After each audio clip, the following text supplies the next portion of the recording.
क्या है? अब एस मीन होता है सर्वे। सर्वे क्वेश्चन और अब जो चैप्टर आपने तैयार करना है, जो चैप्टर आपने तैयार करना है, उसका आपने सर्वे कर उनको पढ़े कराऊँ तैयार किया, उसका आपने 3 से 4 मिनट सर्वे करना है। क्या करना है? रीड करना क्या है, सर्वे काम आएगा, आपके काम आएगा। बैदुल्ला भाई, हाँ जी, जो चैप्टर आपने तैयार करना है उसका आपने 3 से 4 मिनट क्या करना है? सर्वे सर्वे कैसे करना है? आपने उसको पढ़ने बैठना नहीं है, आपने सिर्फ वो एक नजर सिर्फ आपने गो थ्रू करना है कि चैप्टर की डायग्राम कितनी है। इस चैप्टर में डायग्राम डायग्राम को आपने एक बार देखना है, डायग्राम को एक बार देखना है। अब सबने मेरी तरफ ध्यान रखना है। मैं कह रहा था जब आपने किसी चैप्टर को तैयार करना है आपने उसका सिर्फ 2 से 3 मिनट आपने सर्वे करना है। सर्वे में क्या होगा, आप उस चैप्टर की मेन डायग्राम को देखोगे, हेडिंग्स को देखोगे, फार्मूलास को देखोगे, सिर्फ एक नजर आपने देखना है, एक नजर देखना है। मैं बताऊंगा इसका फायदा क्या होगा। सर्वे कर लिया आपने, आपको पता है हर चैप्टर के लास्ट में क्या होती है? क्वेश्चन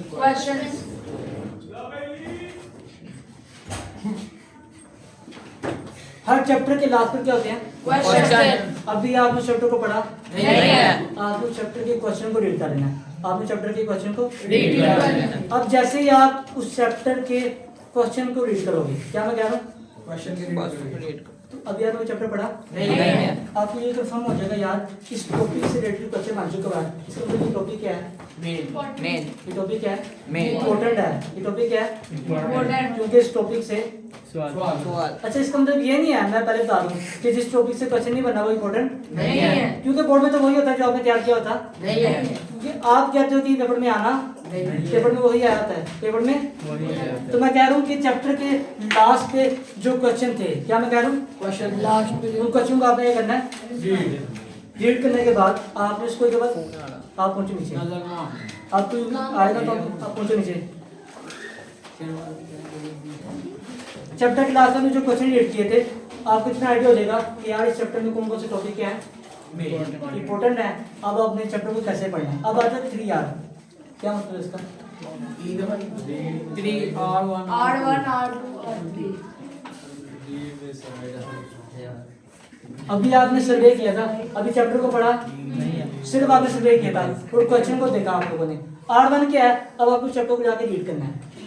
क्या करना है? रीड करना है, ऐसा आपने रीड करना स्टार्ट किया।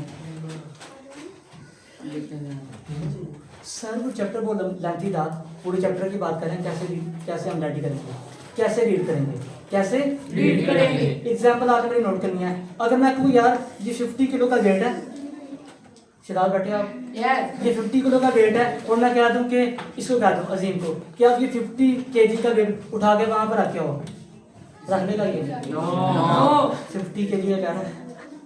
अभी आपने बात की सर चैप्टर बहुत लेंथी था, चैप्टर बहुत लेंथी था, तो मैं कह दूं कि 50 केजी का वेट था तो आप इसको उठा के वहां पर तो ये रख लेगा। नो लेकिन अगर मैं कहूँ अजीम आपने ये करना है कि 5 केजी का वेट उठाना है यहाँ से और वहां पर रख के आना है, वहां पर तो रख लेगा ये, यस, इजीली रख देगा ना आप। Yes. 5 केजी की बात, यही मैं बात कर रहा हूँ। अब जिस चैप्टर को आपने रीड करना था वो काफी लेंथी था, वो काफी लेंथी था। आपने एक पैराग्राफ रीड करना है। क्या करना है? फर्स्ट पैराग्राफ रीड करना है। चलो एक काम कर लेते हैं, अभी सिर्फ आपने ना जो चैप्टर पढ़ना था उसको सिर्फ रीड करना है। क्या करना है? रीड करना है, आपने रीड किया, रीड कर लिया आपने। अब जाके जब आपने याद भी तो करना है चैप्टर को, याद करने पे मैं आ रहा हूँ। आपने कहना सर वो 50 केजी का वेट था वो उठा सकता नहीं है, मैंने कहा जनाब आप 5 केजी को उठाओ वहां पर रख लेगा। अब देखो ना आपने डिसाइड करना है या रिकॉर्ड करना है आपने याद करना है, आपने सर वो चैप्टर को लेंथी है कैसे याद करेंगे। आपने ये करना है ओनली 3 लाइन्स आपने याद करनी है। कितनी मैंने कह दिया? 3 लाइन, 3 लाइन्स को आपने याद करने के बाद इतनी आवाज में आपने याद करना है कि आपको बहुत आवाज आ जाए। क्या मैं कह रहा हूँ?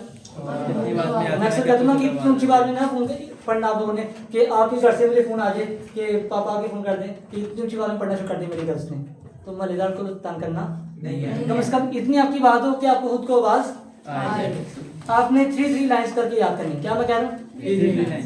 आपने चैप्टर लेंथी था, आपने उसको डिवाइड किया, आपने पहले 3 लाइन्स याद किए हैं, या आपने एक छोटा सा पैराग्राफ पहले याद किया, उसके बाद आपने सेकंड पैराग्राफ याद किया, उसके बाद आपने यकीन तो वैसे तैयारी नहीं हो जाएगी आपकी, Yes. पूरा आपको चैप्टर याद होना शुरू नहीं हो जाएगा। Yes.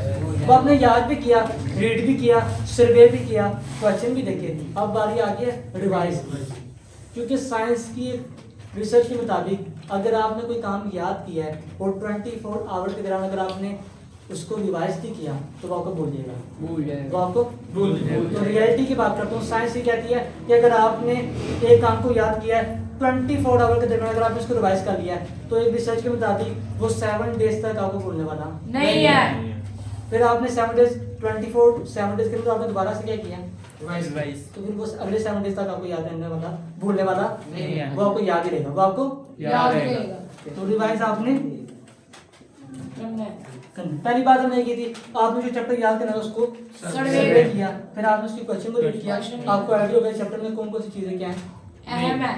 ये बात हो गई स्मार्ट वर्क की, इसकी बात हो गई Smart work. Smart work की। अच्छा R1 की बात आपने रीड किया है, आपने किया Read. अभी याद किया नहीं है। इस चैप्टर को सिर्फ आपने एक दफा ये किया, Read. उसके बाद आगे रिसाइट या रिकॉर्ड। अब आपने याद करना था, मैंने कहा 3 3 करके 9 याद करो। याद कर। याद करने के बाद जो मेरी अपनी मैं आपको बताता हूँ, आपने आंखें बंद करने के बाद सोचना है कि मैंने क्या याद किया, मैंने क्या याद किया। जब आप आंखें बंद करोगे ना तो आपको वो कुछ वर्ड ना नजर आएंगे।